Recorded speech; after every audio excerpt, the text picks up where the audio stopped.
By the one and only Errol Musk. Most of y'all probably know him as Elon's dad, but you are a man of many different things in your own way. So let's get started. Who is Errol Musk? I'm I'm my only claim to fame is that I'm interested in science and and such like. I pass it on to my kids, and what else can I say? There's not much else. So obviously you were an engineer at a point, if I'm correct. I was what? You were an engineer at one point, if I was correct. Yes. I'm a professional engineer. I studied engineering at university. I have two engineering degrees and one postgraduate degree, and I also hold the Department of Labor of this country's Mines and Work certificate. And what would you say that was like, kind of working in government? What was that No, I never like? worked in government. No, I never worked in government. What you do is you write examinations to qualify you to be in charge of a mine or a factory or something like that, and for occupational safety and all that sort of stuff, factory law, and so on, and so I that's an important thing to have in any country, really. You're an authorized person, so you can, come to a factory that you, for example, find it's not complying with the rules and stuff like that, and then or the requirements for safety, for example, and then I can actually close the factory down, in Did you 48 close? hours.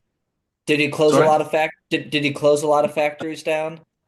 No, I was occasionally asked to look at things, but I've had other types of things. For example, on one occasion, an opera singer at the State Opera fell down a shaft, three stories down, a woman, and she survived, but was afterwards a cripple. And no safety barriers were installed. And so, of course, she received a tremendous settlement from the state because they, did not, and I served as a witness for her. And would you say what is something in South Africa that people maybe get wrong? Because you've lived in South Africa pretty much your entire life. Obviously, if I'm correct when I was doing my research, um, Elon and yourself have some roots back in the United Kingdom, but you've lived in South Africa for a very long time. What is the biggest misunderstanding that people might have about South Africa?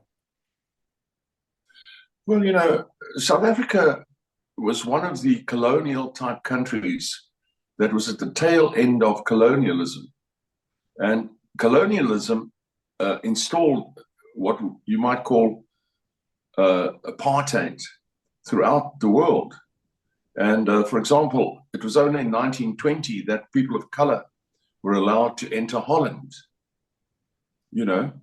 And as you may know, in the United States, it was only in 1965 that black women were given the vote, much to the disappointment of the Democrat Party, believe it or not, who voted 100% against giving black women the vote in the United States in 1965. So South Africa was the tail end of that thing. Rhodesia was also the tail end, becoming Zimbabwe. And so these countries like mine, this country that I live in, and I actually do have a home in Texas as well, as it happens, and I'm there quite a lot. But I'm also here in the summer, still in South Africa, and I will go back to Texas when it's summer there. And yes, South Africa was at the tail end. And so we sort of carried on with that colonial approach, which we were very heavily criticized for throughout the world, for separate facilities for different races. And of course, now, since 1994, South Africa has done away with that. And we now, there's no racism to be seen here anymore. I see more racism in other places in the world. But at any rate, so it's quite good here in South Africa now. Unfortunately, uh, one of the reasons why people didn't want to go over to, a black government is because, of the ability of a black government to run a country, which is a very serious matter. I mean, Zimbabwe no longer, or Rhodesia as it was, which was once the breadbasket of Africa and the world, now doesn't have a functioning country at all. It's not a functioning country even remotely. It's just nothing. Zimbabwe's gone. And in this country, we don't have any government departments that function properly. They sort of quarter functional, a little bit function. So we don't have any railways, we don't have an airline, we don't have health department, we don't have a home affairs that functions. They just don't function. And so it's very not so good. In times gone by, of course, when South Africa was run previously, and it's not like I'm hankering to back to anything, I'm just telling you the facts. I'm an engineer. The South African currency was the second most valuable currency in the world. And we had a country that was extremely well run. And but now we don't have that anymore. No. Wow, I appreciate you sharing that with us because so many people obviously visit South Africa. It's a Yeah. 16-hour No. flight. I think it's a 16-hour flight from New York City. Yes. Well, that's in the air, and then you've got to take into account arriving and leaving. So you can call it a good 20 hours, maybe more. Wow. And now I gotta kind of ask you, I see you have the shirt Occupy Mars on, if people can Yes. see it. I just Do happened to you have it on today. how many shirts do you have of Occupy Mars? Only one? Oh, I've got all of them. They all of them. I mean, Elon dished them out to everybody. They're very good quality. So I put them on. I don't. I sometimes forget that I've got them on.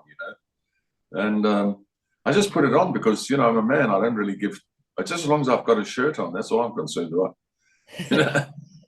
Well, speaking of Mars, do you think that Elon will reach Mars? Well, yes, I think they will within a very short time, probably in the next 24 months. Um, my approach to rocket travel is that it's really it's something we can do still, but it's not really the way to go. And I told Elon, that we need to study space-time travel. It sounds pretty weird. We need to understand gravity and things like that. Nobody's doing anything about that. And if we don't do something about it, then the popular vision of the future, which we all see in films and or cinema or movies, as you call it, and on television shows, where you see vehicles simply going up in the air and floating around in the air and going up into space, that popular vision will never happen until we understand space-time travel and gravity. So I'm busy now setting up an institute of study where we're trying to get people, what we would call the geeks and nutters from all over the world, to come and work at this institute. I'm not looking at conventional universities. We're looking at people who can think out of the box. So when I mention something like that, I'd like to mention, for example, Faraday, who you've no doubt heard of. He never had any qualifications at all, and he was able to get in a small job at the Royal Institute simply because he took down through looking through the windows of the Royal Institute when they had lectures, and he wrote all the lectures in a book, and he worked for bookbinders. He then compiled a book of lectures and gave it to the head of the Royal Institute at the time, who was quite a well-known person in history. And because of that, they gave him a job as an assistant in a chemical laboratory and a little room in the Royal Institute at the top of the building.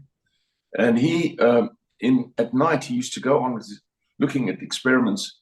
One night, he noticed that a galvanometer, that's a very sensitive ammeter, moved, the needle moved when he picked up a magnet or a piece of lodestone. And when he put the lodestone down again, the needle moved again. And so he kept moving the lodestone in his hand, and he discovered electromagnetic induction. And from that, within a few years, we had electric motors. And he had no qualifications. He had nothing. He was just a person who was interested. Of course, he rose to become head of the Royal Institute. And then you have Tesla, who was in somewhat similar circumstances a technical college graduate who invented the electric motor, the AC motor, or alternating current, without which we wouldn't have a country, a world today. We wouldn't be able to transmit power and so forth. And you can take Einstein, for example. His degree that he got from university was second class. So he couldn't get a job as a lecturer anywhere. He wanted to be a lecturer in physics. And he couldn't get a job because his degree was only second class. But working as a patent clerk at the age of 25, he wrote 2 pages of math down and ended up with an expression that said E equals mc squared, which is an equation just about everybody knows, that energy is matter. Now, before that, before 1905, it was the agreed opinion of scientists all over the world, everywhere, including the United States, Europe, and everywhere else, that the sun, our sun, is made of coal, and that it's coal that is burning up in the sky. That was agreed by all the scientists in the world before 1905. It's almost impossible to believe that these scientists, who even today make statements like, you cannot go faster than light, you cannot do this, you cannot do that. They shouldn't say that. They should say, as far as we know, you can't go faster than light. So anyway, so Einstein changed the world with a 2-page document that he didn't even have the money to take by hand to the university. He had to have a friend deliver it for him because he couldn't afford it. And that's the kind of people we would like to have at this institute to study gravity, you know? I appreciate you sharing that right there. That's all right. And is there something, what would you say is something that nobody knows about Elon Musk? What was he like growing up? Was he more talkative? Was he more quiet? What was he like compared to obviously your other kids? Well, I have two sons. The one is very outgoing and very talkative and very leaves everybody thinking they've made a new friend. And then you have Elon, who's not talkative, generally talks with one word at a time. It looks as though he's listening to you, but he's probably not. And so he's a little different. Yeah, he's a little different. And what are you most proud of, Elon or Kimball, both of them? Mary, what? What's something that you're proud of, that both of them have been able to accomplish? Well, proud is not an expression you use with parents. Parents worry about their children. They worry all the time. It's not about being proud. You're happy when things go well for them, and you're not happy when things don't. So when I'm proud of them, it's like when they share things as children and with other children, and when they help people who are in need, or they help anyone without being asked, and that makes me proud. Awesome. And then what advice would you have for young innovators, maybe people who are between the ages of 16 and 30, we'll say, what advice would you have for an innovator? Because obviously you've raised Well, two innovators. well, I'd say the same thing as Elon. Don't be put off. Don't be put off by people who tell you you're wrong. Don't be put off. If Elon had to listen, or me, for that matter, anyone, was told, we were told you're wrong, we would have just done nothing. And the older generation, or older people who think they're very smart because they got a degree or something from a college, they think they're very smart, and they're very quick to tell you you're wrong. And luckily with Elon, talking about what I'm proud of, you might say, when he was a little boy, people would say to him, well, you can see when you're older that you will not be so successful, and you'll fall on your face, they would say to him, and all that kind of thing. And he would just say, well, you're wrong. I'm not going to fall on my face, and I will do well. And so in that respect, I'm very proud of him, because he always stood up for himself and said, no, I don't believe what you're saying. Wow, I appreciate you sharing that. And then one last thing, do you have a favorite country outside of South Africa to visit? Well, obviously the favorite country that I visit is the United States. Of course, it's made up of a lot of places. But I mean, the United States is wonderful. I mean, a wonderful place to go to. It has been for many years. Biden did his best to destroy it, but it's recovered now and in good hands. So, yeah, no, it's lovely going to the United States. I go there quite a lot. There's absolutely nothing to fault almost most of the time, especially in Texas. Everything works, and you better obey the law there because if you don't, you'll have a traffic cop on your tail in no time. For sure. I hear that laugh, and everyone says that you have the same laugh as your son. So I got the Could laugh out be. of you on the interview. Um, Yeah. Well, he's my son. and Yes. then Yeah, we the do. one, and then the one last thing, do you have an innovator that inspired yourself? Obviously, you're a lot older than Elon. Is there somebody who inspired you? Well, yes. When I was young, I mean, when I was a young boy, I mean, the teachers I had, the lecturers I had at university, these were people who still stand out in my mind. I remember their names one by one by one. I mean, these are the people that influenced me, my teachers and and the people I had teaching me, the lecturers that I had.